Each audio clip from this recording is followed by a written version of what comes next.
범신론에 대해서 제1부로 무엇인가 우리가 성경과 또 예인의 신과 또 우리 주변에서 이 범신론을 얼마나 어떻게 이해하고 생각하는가를 한번 살펴보겠습니다. 여러분, 범신론 하면은 무엇이라고 생각됩니까? 범신론. 모든 게 다 신이다. 다 그렇게 알고 있는데 그거는 하나님이 나무 속에 계신다. 하나님이 나무 속에 계신다는 것이 뭐 그렇게 우리들 뭐 좌우하는 게 하나님의 인격을 확인하는. 좌우한다고 생각합니까? 우리가 데살로니가후서 2장 9절 10절 보면은 악한 자의 이 마음은 사단의 역사를 따라 모든 능력과 표적과 거짓 기적과 불의의 모든 속임으로 멸망하는 자들에게 임하리니 이는 저희가 진리의 사랑을 받지 아니하여 구원함을 얻지 못함이라. 그러니까 이 범신론은 쉽게 따지면은 속임수는 거짓말, 모든 게 성경 말씀이 진실이 아니고 거짓으로 유도하는 겁니다. 그러니까 사단 자기만 멸망당하는 게 아니라 모든 사람을 다 멸망당하게 하는 것이 목적이라는 얘기입니다. 8증언 291조 범신론의 이론, 우리 백성들 사이에 이미 강신술의 가르침이 들어오고 있는데 거기에는 마음을 두는 자들은 신앙의 손해를 받을 것이다. 하나님은 모든 천연계에 두루 퍼져 있는 하나의 본질적인 요소라고 하는 이론은 가장 간교한 사단의 속임수 중 하나이다. 그것은 하나님을 잘못 나타내고 그분의 위대하심과 존엄하심을 욕되게 한다. 그러면 여기서 모든 천연계, 꽃이나 나무에 하나님이 거기에 존재하고 있다고 생각하면은 어떻게 될까요?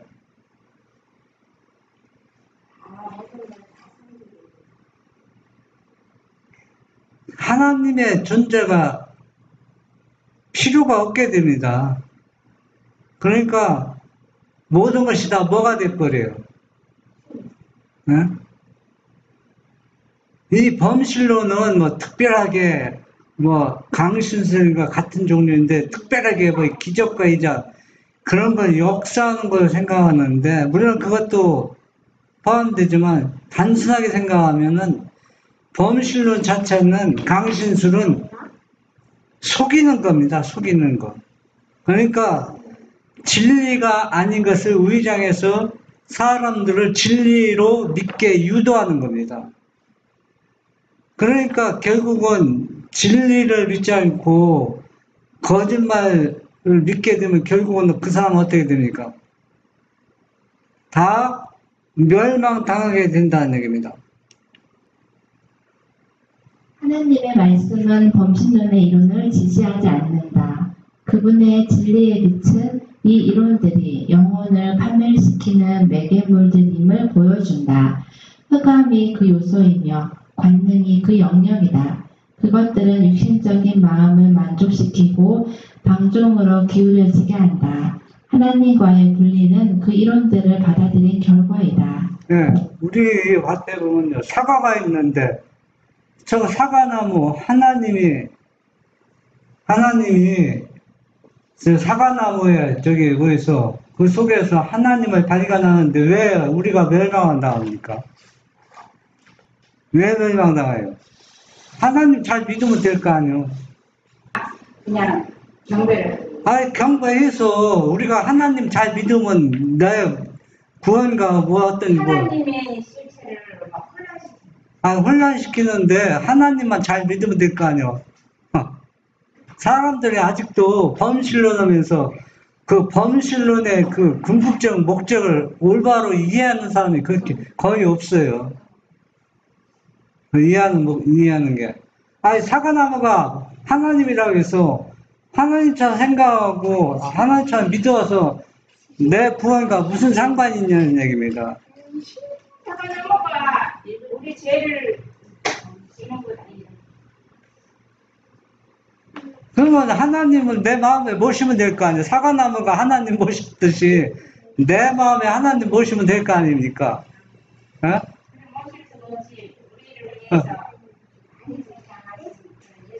여러분이 오늘 이 시간을 통해서 범신론의 교묘한 그 속임수를 우리가 거기서 알아야 된다는 얘기입니다. 죄 때문에 우리의 상태가 불가사의해졌으므로 우리를 회복시키는 능력은 초자연적이어야 한다. 그렇지 않으면 그것은 아무런 가치가 없다. 사람들의 마음에서 악의 세력을 깨뜨릴 수 있는 능력은 하나밖에 없다. 그것은 예수 그리스도 안에 있는 하나님의 능력이다. 십자가에 못 박히신 분의 피를 통해서만 죄에서 정결함을 받는다. 예, 우리가 분명히 이걸 알아야 됩니다. 아담의 죄를 지키기 전에, 우리 아담의 후손인 우리 자신이 아담으로부터 죄의 그 유전을 받기 전에는 이 천연계를 통해서 누구를 볼 수 있어요? 하나님을 볼 수 있고 하나님의 영광을 드러낼 수 있어요, 온전히. 그런데 죄가 그것을 완전히 끊어버렸다는 얘기입니다. 죄가 들어온 후부터는 이 천연계는 하나의 하나님의 작품이요, 또 예술품이요, 하나님이 만드신 것이 불과하시지, 거기에서 하나님의 오묘와 뭘 조금 우리가 찾아볼 수 있지만은, 진짜 하나님의 품성, 성품을 이 천연계에서 찾아볼 수가 없다는 얘기입니다. 죄에 끊기 때문에. 그러면 천연계에서 하나님의 성품과 모든 것을 찾을 수 없다면 사람도 똑같다는 얘기입니다. 사람을 죄를 지었기 때문에 뭡니까? 오직 누구를 통해서? 예수 그리스도의 그 십자가의 피를 통해서만 우리가 죄의 용서받고 죄를 소멸할 수 있다는 얘기입니다. 그러나 죄를 지키기 전에는 이런 천연계를 통해서도 뭐예요? 서로가 통한다는 얘기입니다. 그런데 죄 때문에 하나님과 이 천연계의 통로가 완전히 끊어버려졌다는 얘기입니다. 그분의 은혜만이 우리의 타락한 본성의 경향을 저항하고 굴복시킬 수 있게 한다. 이 능력은 하나님께 대한 강신술적인 이론을 무익하게 만든다. 만일 하나님이 모든 천연계의 편만한 하나의 본질적인 요소라면 그분께서는 모든 사람들 안에 거하실 것이고, 또한 성결에 이르기 위하여 사람은 자기 속에 있는 능력을 개발시키기만 하면 된다. 네. 여러분 이 말씀 이해가 돼요? 이해가 됩니까? 천연계 속에 하나님이 존재한다면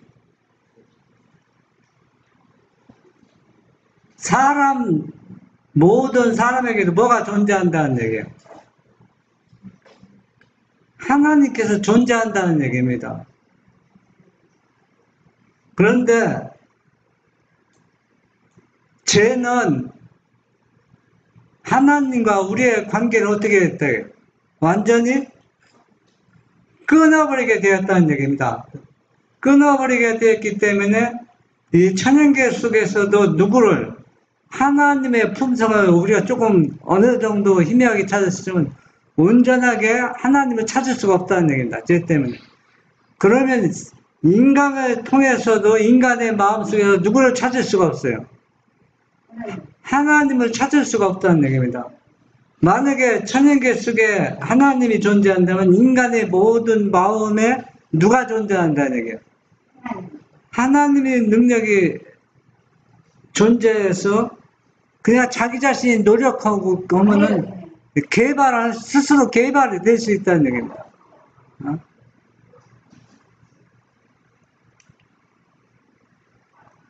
팔증은 255 제 결과 그러나 탈취에는 하나님께서 천연계를 통하여 식별될 수 있었던 것이 사실이지만 인류의 타락 후에는 하나님에 대한 완전한 지식이 천연계를 통하여 아담과 그의 후손들에게 계시되지 않았다. 천연계는 죄 없는 상태에 있는 인류에게 그의 교훈을 전달할 수가 있었다. 그러나 범죄는 어두운 그림자를 세상에 가져와서 천연계와 천연계의 하나님 사이를 가로막았다. 만일 아담과 하와가 그들을 창조주께 불순종하지 않고 완전한 정직의 길에 머물렀더라면 그들은 계속해서 하나님의 솜씨를 통하여 그분을 배우게 되었을 것이다. 했습니다.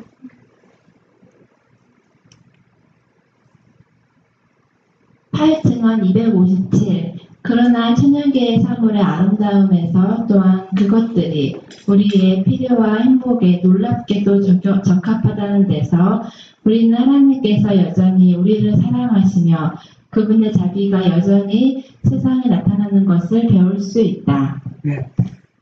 죄를 짓기 전에는 천연계의 아름다움을 보면은 천연계에게 우리의 마음을 돌리면 누구를 먼저 생각한 거예요?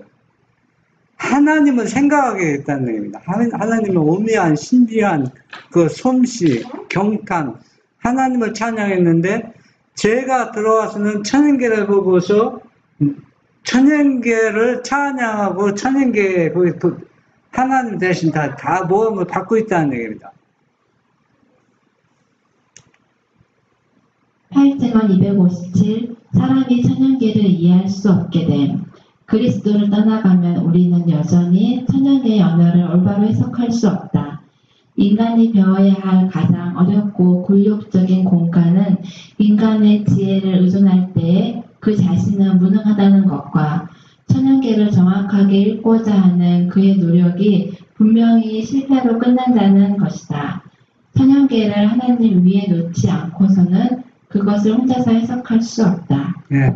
천연계가 신비막적 아름다운 것들만 있지만은 하나님을 떠나서는 천연계의 올바른 아름다움과 오묘를 우리가 이해하기에 불가능하다는 얘기입니다. 그러니까 이 천연계도 누구를 통해서 하나님을 통해서 그 신비함을 우리가 더 많이 이해하고 깨달아서 결국은 그 천연계를 통해서 하나님을 찾을 수 있는데 이제 죄가 그 길을 완전히 가로막았다는 얘기입니다. 그는 천연계 숭배에 빠져 바쳐진 제단들 중에서 알지 못하는 신에게라고 기록된 한 제단을 가진 아덴 사람들과 유사한 상태에 놓여 있다. 하나님은 정말로 그들에게 알려지지 않았다. 그분은 거룩한 교사의 지도 없이 천연계의 연구에 임하는 모든 사람에게 알려지지 않으신다. 그들은 분명히 잘못된 결론에 도달할 것이다. 네. 인간적인 지혜로는 하나님을 알지 못한다.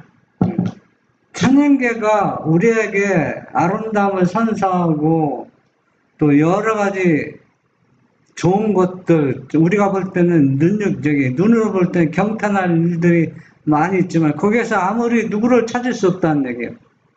하나님이 어떤 존재인지를 찾을 길이 없다는 얘기입니다.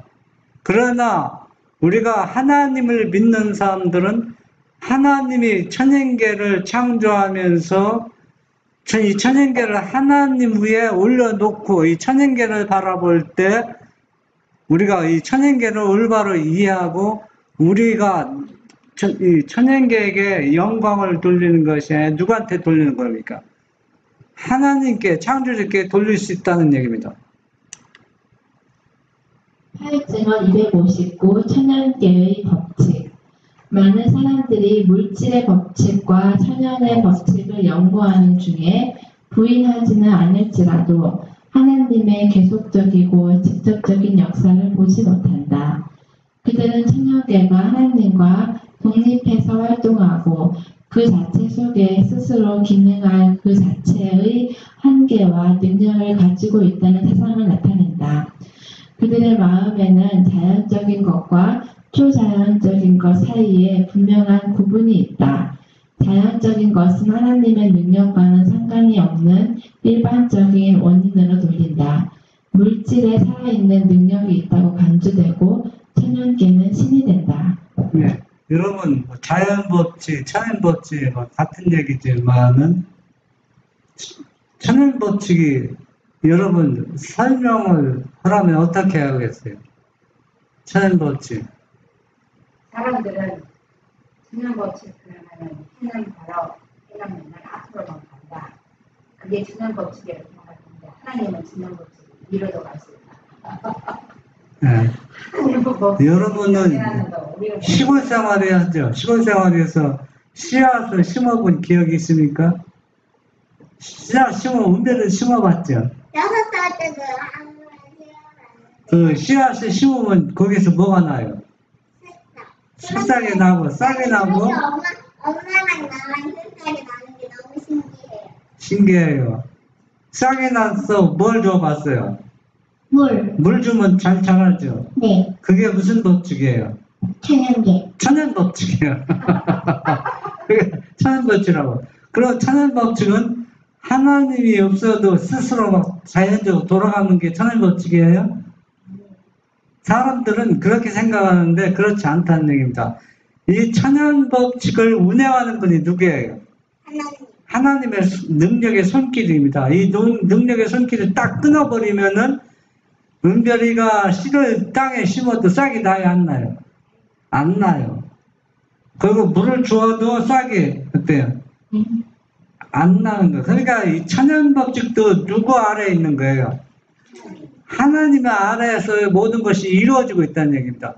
저절로 이루어지는 것이 아니라는 얘기입니다.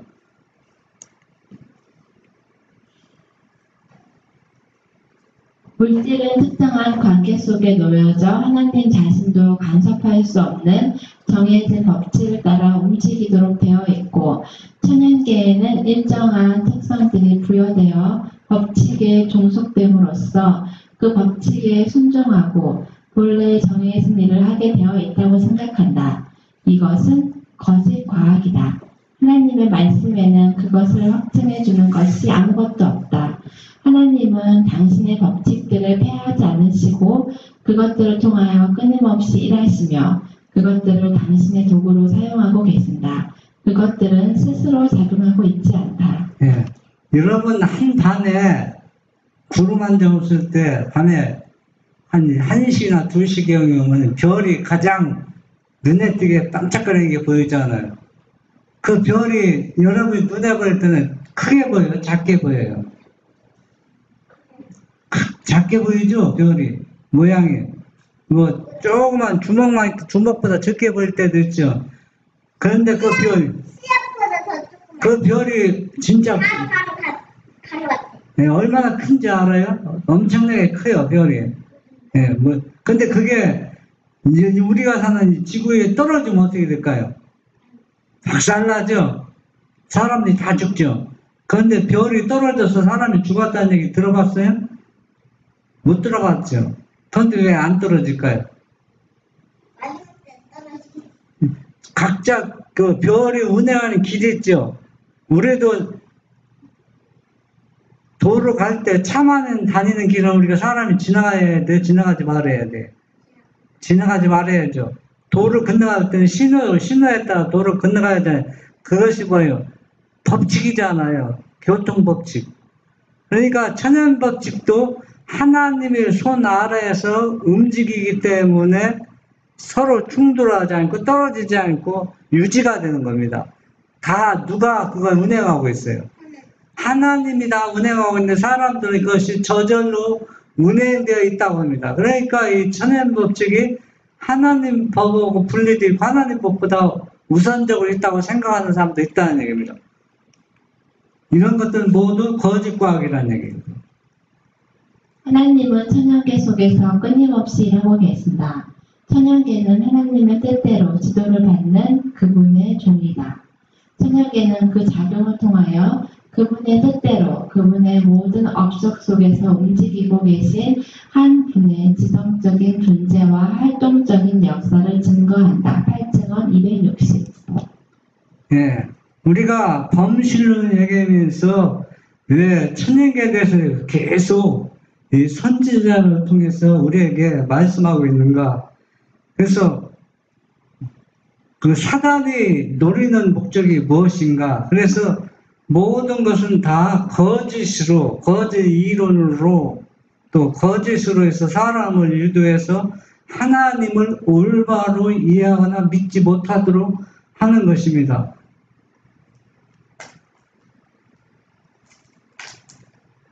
해마다 지구가 풍성한 수치를 내고 태양 주위를 끊임없이 돌고 있는 것은 천연계 속에 고유적으로 존재하는 본래의 힘에 의한 것이 아니다. 무한한 능력의 손이 이 행성을 끊임없이 인도하고 있다. 그 자전 과정에서의 위치를 지켜주는 것은 매 순간 작동하는 하나님의 능력이다. 네. 여러분, 지구가 어떤 행성을 돌고 있어요?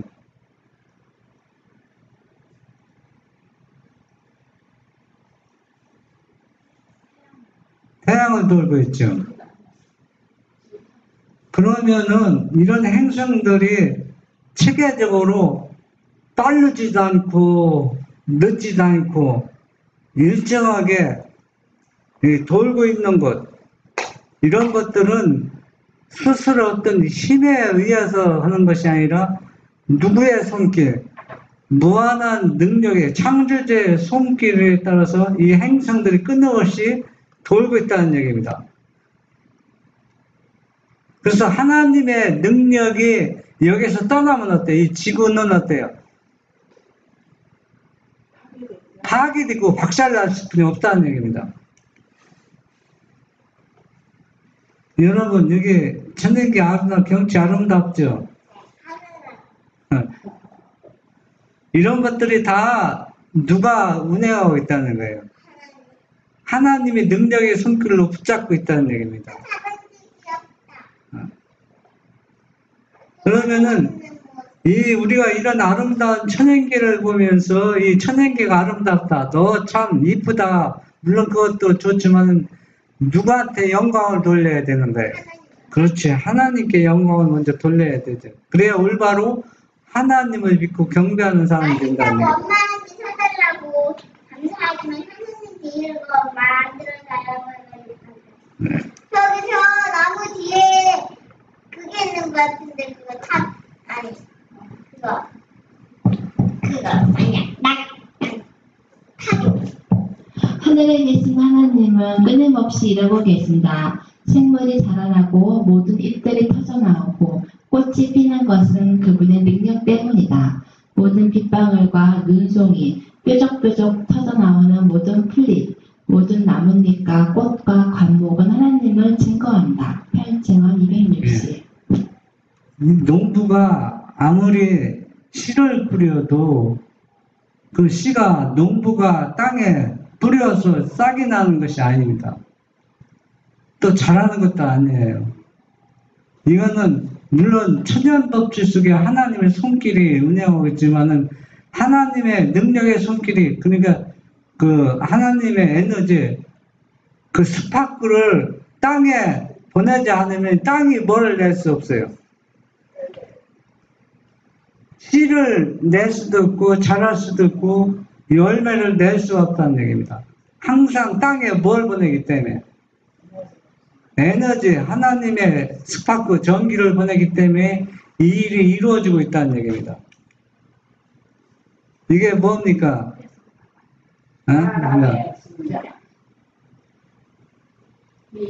그래서 다윗은 인간의 그 형체를 두고 뭐라 했어요? 심묘박측하다. 여러분, 심장이 박동하는데 이걸 계산적으로 보면 사람이 뭐라 하다면서 하루에 물을 얼마 퍼마내는 복된다고 하는데, 저는 그걸 그계통의 전문가가 아니기 때문에 모르는데, 심장 뛰는 거나 오장육부 활동하는 거 보면 진짜 이해가 안 갈 정도로 이런 것들이 다 저절로 되고 있다고 생각하는데 천만의 말씀입니다. 인체의 구조는 완전히 이해될 수 없다. 그것은 가장 지성적인 사람을 당혹해하는 신비들을 제시한다. 맥박이 뛰고 호흡이 계속 이어지는 것은 움직이도록 한번 작동된 후에 그 활동이 계속되는 어떤 기계 장치의 결과 때문에서가 아니다. 우리는 하나님 안에서 살고 움직이고 우리의 존재를 간직한다. 하나하나의 호흡과 하나하나의 심장 박동은 영존하시는 하나님의 능력을 끊임없이 증거한다. 8증언 260. 여러분 자신이 살아있는 자신이 만약에 하나님이 은혜의 손길이 딱 끊치면 여러분들은 어때요? 죽어요, 살아요?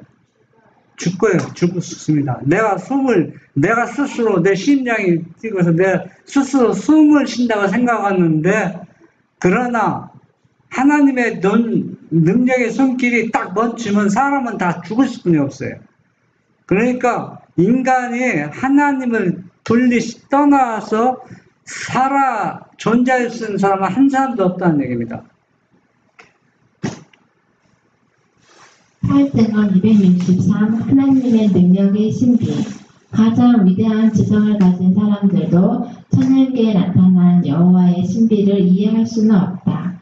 하나님의 영감은 가장 심오한 학자들이 대답할 수 없는 많은 질문들을 한다. 이 질문들은 우리의 대답을 기대해서가 아니라 하나님의 깊은 오묘에 우리의 주의를 환기시키고 우리의 지혜가 한정되어 있음을 가르쳐주고 우리의 일상생활의 주변에 유한한 마음이 깨달을 수 없는 많은 것들이 있다는 것을 알려주고 하나님의 판단과 목적을 찾아낼 수 없다는 것을 가르쳐주기 위해서이다. 그분의 지혜는 헤아릴 수가 없다. 네, 우리가 한마디로 줄여서 얘기하면 내가 숨쉬고 살아있다는 얘기는 내가 어때요? 살 수 있도록 누가 지금 일하고 있다는 얘기예요. 하나님이 일하고 있기 때문에 내가 지금 죽지 않고 살고 있다는 얘기입니다. 요한복음 10장 36절 하물며 아버지께서 거룩하게 하사 세상에 보내신 자가 나는 하나님 아들이라 하는 것으로 너희가 어찌 찬란하다 하느냐. 네, 우리 시간은 여러분이 두 가지만 확실히 이해하면 돼요. 범실이 뭔가, 왜 사단은 범실론을 통해서 모든 사람들에게 이러한 사상을 심어줬는가. 첫 번째는 모든 만물이 하나님이 공존하는 것 같이 모든 사람에게 하나님이 임한다는 얘기예요. 모든 사람에게 임하기 때문에 특별히 열심히 하나님을 믿을 필요도 없고 특별히 제대로 회개할 필요도 없어요. 왜냐하면 하나님이 내 마음에 항상 있기 때문에 내 스스로 열심히 노력하면 되는 거예요. 노력하면서 그러면 무엇도 개발되고 품성도 개발돼서 우리가 다 구원을 얻는다는 얘기입니다. 그런데 그리고 또 두 번째는 뭐냐, 범실을 노리는 것은 하나님이 아들의 존재성을 부인하는 겁니다. 하나님의 아들의 존재성을 완전히 부인하는 거예요. 범실은. 그 일부에서는 이 두 가지만 확실히 이해하면 됩니다. 예? 그러면 왜 사단이 모든 사람에게 하나님이 임해서 여러분 한번 보세요. 하나님이 내 마음에 임하면은 내가 좋은 일이든 나쁜 일이든 하나님이 내 마음에 항상 있으면 나는 어떤 존재예요? 하나님 존재에게 구원을 보장받은 존재라는 얘기입니다. 그렇기 때문에 특별하게 어떤 각성할 필요도 없고 예수님이 십자가의 피를 믿을 필요도 없고 어떤 일을 할 필요 없어요. 모든 만물이 하나님 인자에서 모든 만물이 하나님과 함께 있는데 사람도 만물처럼 똑같이 된다는 얘기예요. 네? 그런데 왜 자꾸 범실론이면서 자꾸 인격적인 하나님을 강조하느냐, 그 이유가 있습니다. 8증언 263 인격적인 하나님. 모든 천연계를 통하여 역사하시고 만물을 붙드시는 전능한 힘은 어떤 과학자들이 사람들이 주장하는 것처럼 어느 곳에나 편만한 하나의 원리, 곧 생동하는 하나의 기운이 아니다. 하나님은 영이시다. 그러나 그분은 인격적인 존재이시다. 사람이 그분의 형상대로 지음을 받았기 때문이다. 네. 모든 만물이 신비하고 아름답지만 그 속에 누가 없다? 하나님의 영이 존재하지 않는다는 얘기입니다. 그 작품을 통해서 예수님이야 하는 창조주를 바라보게 하셨어도 그 작품 속에서 누구의 영이 없다는 얘기입니다. 하나님의 영이 없다는 얘기입니다. 하나님의 영이기 때문에 왜 인격을 가진 존재라는 얘기입니다. 그러면 우리 인간도 똑같아. 우리 인간도 누구의 형상대로 지음을 받았어요? 하나님의 형상대로 지음을 받았기 때문에 하나님이 소유한 인격적인 그것을 올바로 이해하고 받아들이는 인격적인 사람에게만 누구의 영이 임한다? 하나님의 영이 임한다는 얘기입니다. 모든 사람에게 하나님의 영이 임하는 게 아니라는 얘기입니다. 인격적인 존재, 그 인격적인 존재는 누굽니까? 창조주를 올바로 믿고 있는 사람들. 그러면 창조주를 올바로 믿는다는 사람은 어떤 사람들입니까? 하나님의 아들을 십자가에 우리의 죄를 용서하기 위해 우리의 죄를 모든 죄를 아들이 다 담보로 잡았잖아요. 우리의 죄를 다 안고 우리의 죄를 당신이 안고 죽었잖아요. 그것을 그 아들을 믿는 그 그런 인격적인 사람에게만 누구의 영이 임하는 겁니까? 하나님의 영이 임한다는 얘기입니다. 모든 사람에게 임하는 게 아니라는 얘기입니다. 그래서 인격적인 하나님을 자꾸 강조하는 거예요. 천연계는 하나님이 아니다. 천연계에 나타난 하나님의 솜씨는 천연계 속에 있는 하나님 자신이 아니다.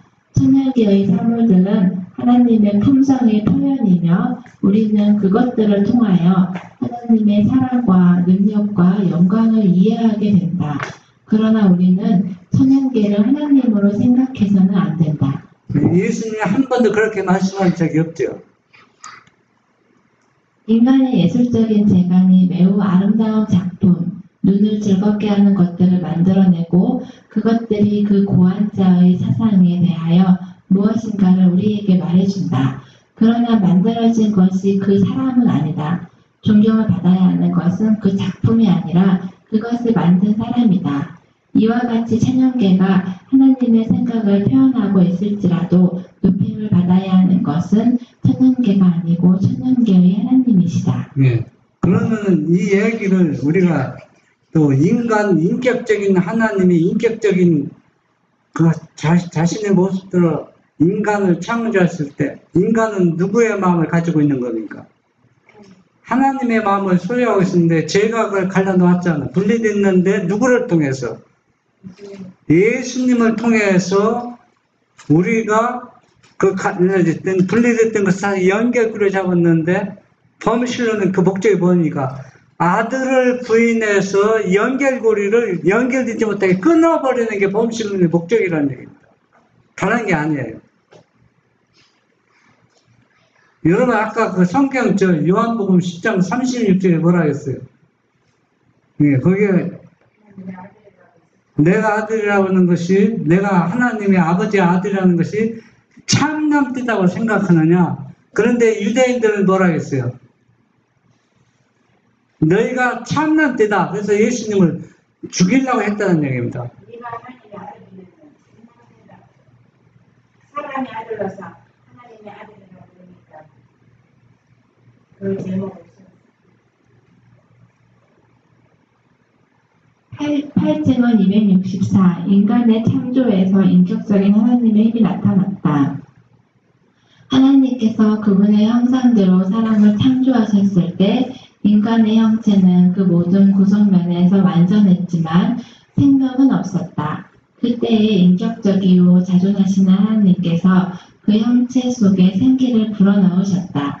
그러자 사람은 살아서 호흡하는 지적 존재가 되었다. 제가 처음에 하나님을 믿었을 때는 그 흙으로 사람을 빚어서 사람을 만들어 창조했다 했잖아요. 그래서 저는 그 흙으로 어느 동물 모습의 형체를 만들어 놓고 하나님이 이렇게 코에다 생기를 불어넣으니까 그게 막 처음부터 그게 작동한 줄 알았거든. 작동 막 그냥 한번 생각해보세요. 흙으로 이렇게 주셨는데 지금 그 몸속에 뭐가 심장도 있어야 하고 맥박도 뛰어야 되고 그런 것들이 막 간도 있어야 되고 뭐 대장 뭐 시비기 뭐 저는 잘 모르지만 그런 것들이 다 구성원들이 있어야 되잖아요. 그런데 흙으로 만드는데 어떻게 그런 것들이 존재할 수 있었을까? 참 이해가 안 됐었거든요. 심장, 동맥, 정맥, 혀, 손, 발, 감각, 마음의 지각 그 모든 것들이 각각 활동을 시작했고 모두가 법칙 아래 놓이게 되었다. 인격적인 하나님께서 예수 그리스도를 통하여 인간을 창조하시고 그에게 지성과 힘을 부여하셨다. 예, 만약에 우리가 범신론을 믿을 것 같으면은 어떤 결과가 되냐면은 여러분 흙으로 사람을 비춰줄 때 그 아담이 생명을 하나님의 생기를 받기 전에는 그 심장 속에 심장이 있었다고 믿을 수가 없어요. 또 동맥이 있었고 정맥이 있었고 혀, 손, 발, 감각 또 그 몸에 피가 있어야 있고 그런데 이런 것들이 실제 있었다는 얘기입니다. 하나님께서 그냥 너 심장이 있어라 해서 심장이 있어 그런 차원이 아니라 이런 신묘막측한 것을 뭡니까? 생기를 불어넣기 전에 이미 있었다는 얘기입니다. 모든 것이 작동이 작동하고 있어요. 그러니까 작동은 안 돼 있었죠. 오히려 모든 법칙 아래 놓이게 됐다. 네. 활동을 시작했고 이거는 이미 생겨서 불어넣은 다음에 그 얘기거든요. 이게 그 얘기는 만약에 작동하고 있으면 생기를 불어넣을 필요가 없죠. 응.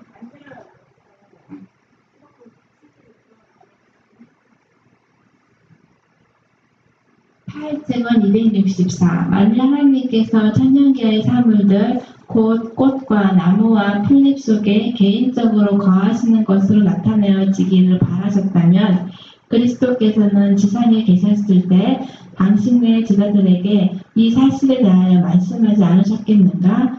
그러나 그리스도의 가르침 속에는 하나님이 그렇게 언급된 적이 한 번도 없다.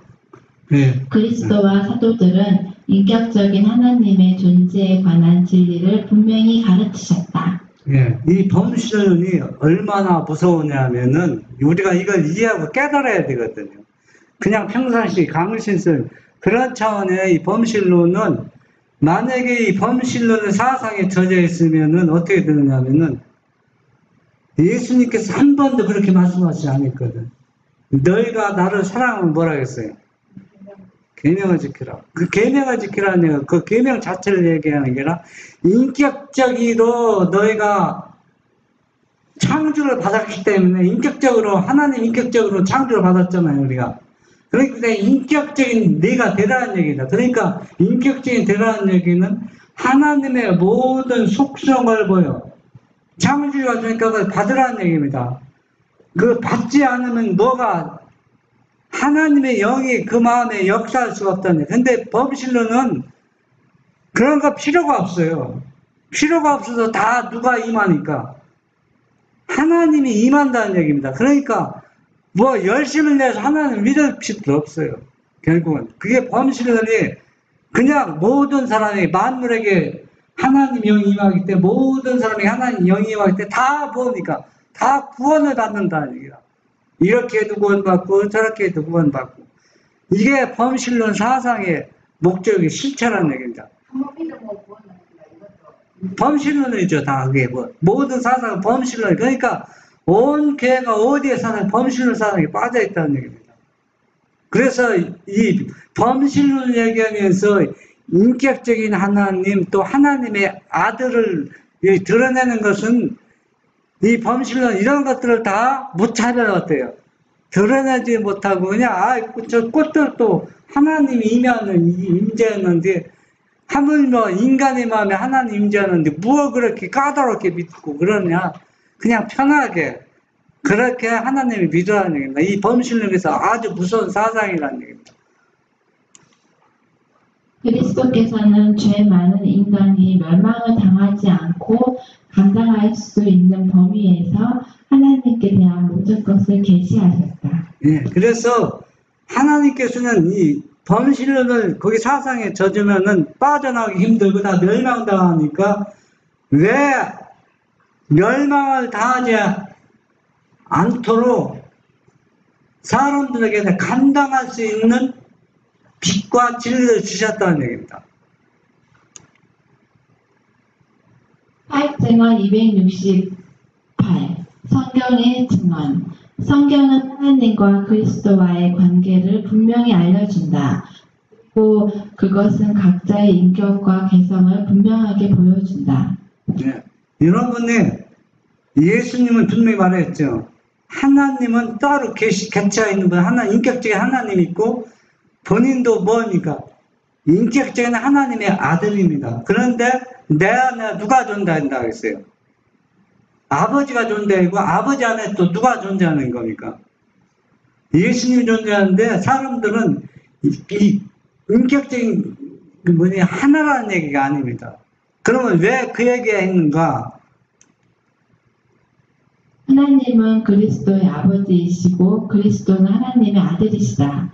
그리스도에게는 뛰어난 지위가 제공되었다. 그분은 아버지와 동등하게 되셨다. 하나님의 모든 의도가 그분의 아들에게 공개되어 있었다. 8증언 268 사단은 어떻게 해서더라도 이 아버지와 아들을 분리시키고 이 아들이 아니라는 것을 어떻게 해서 사람들 그렇게 믿게 하는 겁니다. 그렇게 믿게 하면 모든 사람이 뭘 당하니까? 멸망을 당하니까. 8증언 269 놀라운 말씀. 그리스도와 그분의 제자들 사이에 있는 연합은 어느 편의 인격도 파괴하지 않는다. 그들은 목적에 있어서, 정신에 있어서, 품성에 있어서 하나이다. 그러나 인격에 있어서는 하나가 아니다. 하나님과 그리스도께서 하나가 되심도 이와 같다. 네. 우리는 인격적인 개체가 다 다르죠. 다 다른데 여러분은 하나가 될 수 있어요? 인격과 목적과 정신과 품성에 있어서 하나가 될 수 있어요? 어떻게 하나가 되겠어요? 하나가 될 수 없습니다. 하나가 되는 것은 누구를 통해서만? 하나님의 아들 예수 그리스도를 올바로 믿을 때 품성과 목적과 모든 사상은 하나로 연결을 듣는데 그렇지 않을 때는 하나가 될 수 없다는 얘기입니다. 그러나 아버지와 아들은 어떻게 해야 돼요? 하나가 되는 것은 아들은 누구의 모든 것을 다 이어받았어요. 아버지의 것을 이어받았기 때문에 아버지 생각이나 예수 생각이나 아버지 속성이나 예수 속성은 똑같다는 얘기입니다. 똑같기 때문에 개체는 따로 있지만 이 면에서는 어때요? 하나라는 얘기입니다. 그런데 사람은 사상과 품성에서 하나로 되었을 때 성경에서 어느 때도 볼 수가 있어요. 어느 시기에. 오순절날 경험 있잖아요. 오순절날. 누구의 능력을 받고? 그리스도의 능력을 받고 그 모든 제자들이 다락방에서 다 하나가 됐다 했습니다. 그러면 오늘날도 이것이 가능한 일입니다. 오늘날도 그분의 능력을 받으면은 각자 인격적인 존재는 따로 있지만 뭐는 하나가 될 수 있다는 얘기예요.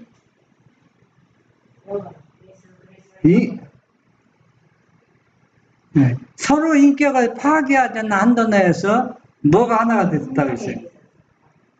사랑과 품성과 그 사랑 속성에서 하나가 될 수 있다는 얘기입니다. 이것을 통해서 예수님께서는 올바로 이것을 가르쳐주기 위해 이 땅에 오셨고 마귀는 범신을 통해서 이거를 올바로 이해하지 못하도록 도루중시 이래도 좋고 저래도 좋고 어떻게 믿어도 당신은 다 뭘 받을 수 있다? 구원을 받을 수 있다. 이것이 범신론의 사상이라는 얘기입니다. 그런 목적을 가지고 온 교회에 이 범실론 사상이 편면에 있다는 얘기입니다. 그래서 이 시간은 딱 두 가지. 범실론은 뭘 부정한다? 모든 사람에게 하나님이 임하는 게 아니라 하나님을 올바로 인격적인 하나님으로 그 사상을 우리 마음에 받아들일 때 그런 존재임을 뭐가 임한다? 하나님이 임하고 우리가 그 아들 예수님을 올바로 믿고 받아들일 때 뭐가 성립된다?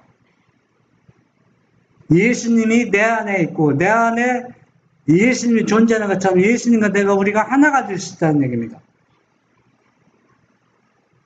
그래서 이 시간 여러분들은 우리도 모르게 우리 주위에 이 교회가 범신으로 사상으로 꽉 차 있는데 우리는 오늘날 내 자신뿐이나 모든 교회가 이 사상에서 벗어나야 됩니다. 안 벗어나면 다 멸망당한다는 얘기입니다. 다음 시간에는 이제 범신론 제2부를 다루면서 더 구체적으로 우리가 생각해보는 시간을 갖도록 하겠습니다. 네.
너의